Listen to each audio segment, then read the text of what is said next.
Hey guys, Divyansh and welcome back to another episode of football daily. और आज के episode में मुझे पहली खबर है ना, तड़कती भड़कती तो देखो है। अब देखो रिसेंट टाइम में हम सबको पता है कि पिछले सीजन यहाँ पर सऊदी अरेबिया केविन डी ब्रुयने के पास गई थी और यहाँ पर उन्होंने 60 मिलियन पर ईयर की सैलरी ऑफर भी करी थी। लेकिन उस पॉइंट ऑफ टाइम पे केविन डी ब्रुयने का जो मकसद था और जो उसका प्लान था वो बिल्कुल अनचेंज था कि वो पेप गार्डियोला की मैनचेस्टर सिटी के लिए एक बहुत बड़ा रोल निभाने वाले हैं। उस पॉइंट ऑफ टाइम पे आप कह भी सकते हो कि सऊदी अरेबिया इस चीज पे बेट कर रही थी कि भाई इन्होंने ट्रेवल कंप्लीट कर लिया, अब केविन डी ब्रुयने के लिए क्या ही रह गया अचीव करने के लिए। लेकिन डी ब्रुयने ने भी इस चीज को साफ कर दिया था कि पेप गार्डियोला की इस मैनचेस्टर सिटी में उसकी जर्नी अभी खत्म नहीं हुई है। लेकिन सऊदी अरेबिया एक बार फिर से यहाँ पर केविन डी ब्रुयने को लेकर आने के चक्कर में है। और पर्टिकुलरली अगर आप यहाँ पर फुटबॉल रिपोर्ट्स की डर्ट शीट को उठाओगे तो जो सबसे बड़ा नाम सामने आ रहा है वो ये है भाई, कुछ रिपोर्ट्स इस हद तक भी कहने वाली हैं कि क्रिस्टियानो रोनाल्डो पर्सनली यहां पर इस चीज को मिशन को ड्राइव करने वाले हैं। उनको पता है कि डी ब्रुयने कितना बड़ा बॉक्स ऑफिस प्लेयर है और यहां पर जो सबसे पहला नाम आ रहा है सऊदी अरेबिया से वो अल सैक्सी नसर का है कि वो यहां पर इस पॉइंट ऑफ टाइम पे केविन डी ब्रुयने को साइन करने के लिए फेवरेट हैं। देखो कुछ चीजें जो बहुत क्लियर कर देता हूं मैं कि जो इनके फेवर में काम करती हैं वो देखो ये है कि केविन डी ब्रुयने मिड 33 में जाने वाला है, तो डेफिनेटली यहाँ पर अब उसको एक बड़ा कॉन्ट्रैक्ट चाहिए ही चाहिए और मैनचेस्टर सिटी नहीं देगी, नो मैटर वो केविन डी ब्रुयने है। लेकिन अगेन दूसरी चीज ये भी है कि आपको ये भी समझना पड़ेगा कि सऊदी अरेबिया लगभग 100 या 150 20-30 के आसपास की सैलरी देने के लिए इस बार राजी हो जाएगी। दूसरी चीज कि अगर क्रिस्टियानो रोनाल्डो और अल नसर पर्टिकुलरली इस डील में आ गए तो कहीं ना कहीं रोनाल्डो का एक बहुत बड़ा से होगा और सबको पता है वो डी ब्रुयने को तो मना नहीं ही करेगा, बल्कि खुद यहां पर कहेगा कि डी ब्रुयने को सऊदी अरेबिया लाने से यहां पर पूरी लीग की ही जो स्टेटस है वो बहुत ज्यादा अपलिफ्ट हो जाएगी, पर्टिकुलरली तब जब करीम बेंजिमा जैसी हाई प्रोफाइल के साथ इतना बड़ा ड्रामा हो गया। अब यहां पे बात करते हैं कुछ कॉन्सिक्वेंसेस की। सबसे पहला कॉन्सिक्वेंसेस ये है कि बर्नार्डो सिल्वा जहां छोड़ता हुआ दिख रहा है, बहुत कम चांसेस है कि पेप गार्डियोला दोनों ही अपने हुक्म के को एक साथ जाने दे। तीसरी चीज ये है कि केविन डी ब्रुयने इवन इफ अगर छोड़े भी सिटी को तो बहुत सारे यूरोपियन क्लब हैं जो कि अगेन उसके लिए काफी बढ़िया साबित हो सकता है। But again the point is कि पैसा तो देखना पड़ेगा यार, मतलब या तो 150 मिलियन कमा लो या फिर कहीं ना कहीं यूरोपियन फुटबॉल खेल लो। अच्छा, तीसरा जो कॉन्सिक्वेंसेस है वो ये है कि केविन डी ब्रुयने के खुद का मन भी अभी तक यहां पर फुटबॉल डर्ट शीट में किसी ने डाला नहीं है। आप कितनी आर्टिकल पढ़ लो, मैंने पर्टिकुलरली 5 आर्टिकल्स पढ़े लेकिन 5 में से किसी ने भी इस चीज को नहीं बताया, बल्कि दबे शब्दों में उन्होंने यही बताया है कि केविन डी ब्रुयने का कुछ खास मन इस पॉइंट ऑफ टाइम पे है नहीं यहां पर छोड़ने का। यह डिपेंड करता है कि सीजन एंड तक मैनचेस्टर सिटी कितना अचीव करेगी, कौन आने वाला है और कौन नहीं आने वाला।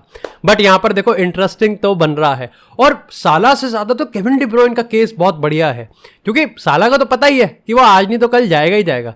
लेकिन डी ब्रुयने अगर सऊदी फुटबॉल को ज्वाइन कर गया तो देखो स्वाद तो आ जाएंगे।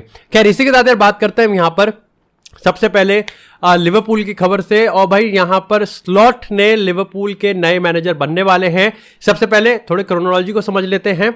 जाबी अलोंसो पे पूरा 100% जारी थी लिवरपूल, लेकिन जाबी अलोंसो ने कंफर्म कर दिया कि वो लेवरकूजन ही रहेंगे। उसके बाद रूबन अमोरिम वो यहां पर स्पोर्टिंग के जो मैनेजर थे उनका सबसे बड़ा इक्का दिखता हुआ दिख रहा था कि भाई वो नेक्स्ट लिवरपूल मैनेजर बनेंगे। लेकिन खुद अमोरिम के अगर हम यहां पर रिपोर्ट्स या क्लोज सोर्सेस की बात करें तो वो भी हक्का बक्का रह गए भाई कि लिवरपूल अचानक से 24 घंटे के अंदर कैसे पलट गई। एक कुछ रिपोर्ट्स ने तो पोर्चुगल से ये भी बोला कि यहां पर अमोरिम ये मानते हैं कि लिवरपूल जस्ट उन पे प्रेशर बनाना चाह रही है कि वो जल्दी डिसीजन ले या फिर वो अपने स्टैंड्स को क्लियर करे। लेकिन जब बात आती है यहां पर फायनोर्ड के इस मैनेजर स्लॉट की तो उन्होंने तो वो तो पागल ही हो गया, वो तो ऐसा क्रश नहीं बोल दिया कि आई लव यू टू। उन्होंने कहा कि मैं लिवरपूल की जॉब लेने के लिए तैयार हूं, मेरे को चाहिए ये जॉब और मैं चाहता हूं कि लिवरपूल और फायनोर्ड दोनों के दोनों एक नेगोशिएशन पे तय हो।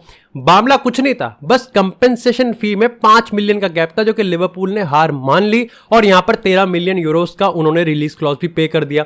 खुद क्लॉप ने प्रेस कॉन्फ्रेंस में आके इस चीज को कह दिया कि जितना मैं देख पा रहा हूं मेरे को तो सब बढ़िया लग रहा है, मेरे को सब बिल्कुल ही फुल टू फैंटास्टिक दिखता है और यहां पर Slot is going to become the next Liverpool manager.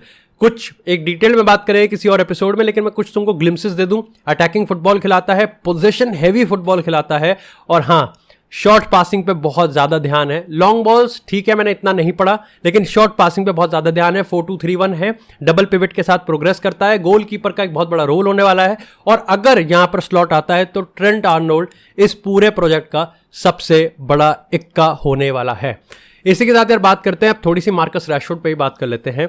Recent time में रैशफोर्ड यहाँ पर देखो पता है क्रिटिसिज्म का है, लेकिन क्रिटिसिज्म नेक्स्ट लेवल चली गई है जब यहाँ पर रैशफोर्ड ने खुद ट्विटर पे आके बोल दिया कि इतने महीनों से मेरे को गाली पड़ रही है, अब बहुत हुआ, इनफ इज इनफ। इसके बाद यहाँ पर फैन बेस दो हिस्सों में बट गया। एक वो फैन बेस है जो कि डेफिनेटली रैशफोर्ड को टैलेंटेड मानता ही है, लेकिन कहीं ना कहीं वो एथिकल कोड ऑफ कंडक्ट पे भी रैशफोर्ड को सपोर्ट कर रहे हैं कि हाँ यार खामा कहां अगर अब्यूज करना है तो सबको अब्यूज करो, लेकिन रैशफोर्ड को पर्टिकुलरली कुछ ज्यादा ही अब्यूज किया जाता है बिकॉज ऑफ हिज हिस्ट्री। एक दूसरा फैन बेस है, मतलब एक दूसरा हिस्सा है इस फैन बेस का, वो ये मानता है कि ऐसा तो रैशफोर्ड ने कुछ उखाड़ा नहीं है। और अगर बात अब्यूजेस की आई है तो अब्यूज तो क्रिस्टियानो रोनाल्डो को भी किया गया, अब्यूज तो मेसी को भी किया गया, लेकिन उन्होंने अपना रिप्लाई ट्विटर पे नहीं बल्कि पिच पे जाके दिया। और अगर रैशफोर्ड को इतना ही खटक रहा है तो अपनी परफॉर्मेंस को बेटर करे। साथ ही साथ यहां पर इनमें बीच में ग्रे एरिया में खेलती है रैशफोर्ड की पीआर। भाई जैसे ही रैशफोर्ड ये बोलता है अगले ही दिन Rashford PSG, Rashford Barcelona, Rashford Manchester city, Pep Guardiola United के क्लब में से सबसे बढ़िया प्लेयर रैशफोर्ड को ही मानता है। एक खबर आपके सामने आती हुई दिख जाती है। मेरा इस पे बहुत बहुत बेसिक सा और सिंपल सा स्टैंड है।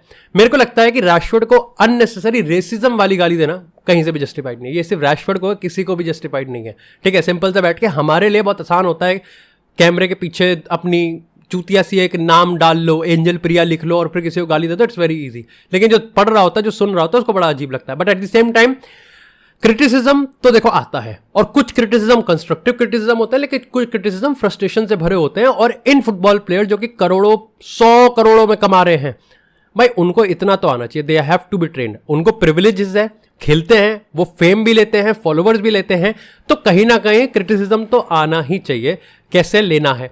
दूसरी चीज भाई मैं ये भी मानता हूं कि रैशफोर्ड का फ्यूचर चाहे मैनचेस्टर यूनाइटेड में हो चाहे बाहर हो, रैशफोर्ड एक इंग्लैंड नेशनल, तुमको पता है इंग्लैंड प्लेयर्स कितने ओवर हाइप्ड है, तो ओवर हाइप तो हैं। और रैशफोर्ड को गाली ठीक है, क्रिटिसिज्म सही है, लेकिन यह बात भी सच है कि उसने अपने क्रिटिसिज्म को रिप्लाई इस पूरे सीजन कभी किया ही नहीं है। और अब कहीं ना कहीं इतने सालों बाद एक मोमेंट आता ही है जब आप लाइक ठीक है, मतलब इतने साल हो गए, आपने उखाड़ा क्या है। ठीक है, अगर मैं रैशफोर्ड की बात करूं, ब्रूनो को जितनी गाली दी जाती है जो कि साला 2019-20 में ही आया है, तो रैशफोर्ड को तो कुछ भी नहीं मिली है। ब्रूनो ने तो फिर भी करा है भाई, ब्रूनो ने तो अपने आप को सेक्रीफाइस किया है। बल्कि रैशफोर्ड की बात करें तो उसकी पीआर खेलती है, इसका बाकी का जो स्टफ है वो खेलता है। बाकी रैशफोर्ड कितना रिप्लाई करता है ये तुमको ही पता है। दूसरा मार्शियल है, बस ये इंजर्ड कम होता है। इसी के साथ यार बात करें अब थोड़ी सी Real Madrid versus Real Sociedad के मैच से, तो 100% रियल मैड्रिड अपना लालीगा का टाइटल उठाती हुई दिख रही है। मैथमेटिकली से 5 पॉइंट दूर हैं वो, उसके बाद वो लालीगा चैंपियंस बन जाएंगे। लेकिन सबसे खूबसूरत बात है कि भाई आर्दा गुलर ने कल गोल मारा, और आर्दा गुलेर तो गुलेर की तरह खेल रहा था भाई। 100 मिनट में 2 गोल मार दिए, क्या गोल टू मिनट रेशियो है भाई का।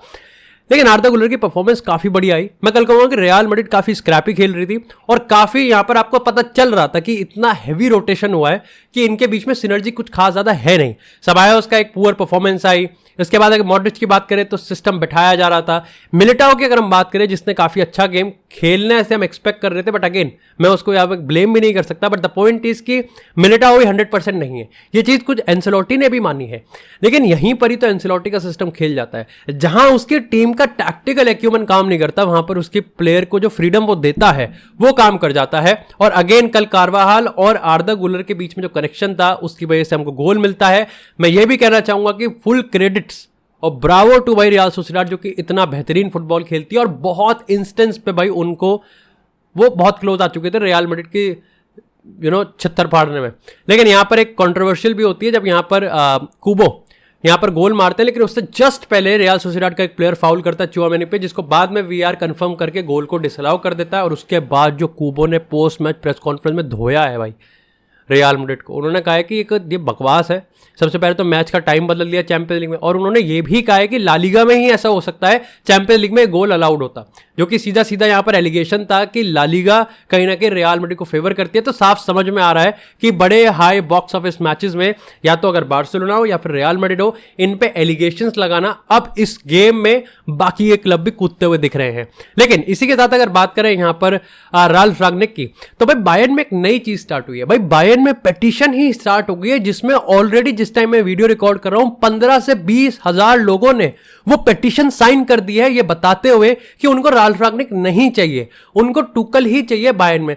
अब तुम कहोगे कि ये जो टुकल को गाली दे रहे थे, टुकल के कैंप में कब आ गए? इसके पीछे का सीन ये है कि सबको लग रहा है कि भाई तुम्हारे घर में ऑल्टो खड़ी है और तुमको ऑल्टो अगर तुम रिप्लेस कर रहे हो टाटा नैनो से, तो क्या बात है फिर कि रिप्लेस ही कर रहे हो? बुग्गी लिया, भैंस को खड़ी कर दे बाहर।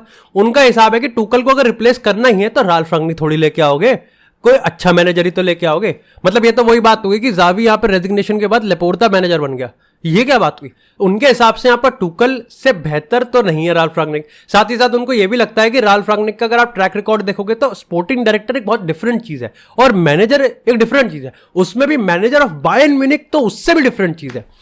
लेकिन इस पॉइंट ऑफ टाइम पे अगर मैं बायर्न म्यूनिख के अंदर की खबरों की बात करूं तो भाई मैनेजमेंट तो राल्फ रंगनिक को लेता हुआ ही दिख रहा है और यहां पर आगे का प्लान भी डिजाइन किया जा रहा है। ये देखना पड़ेगा कि बायर्न, जो कि बहुत हैवीली इन्फ्लुएंस रहती है उसके फैन बेस के रिएक्शन से, वो इस चीज पे कैसा अपना प्रतिक्रिया देते हैं।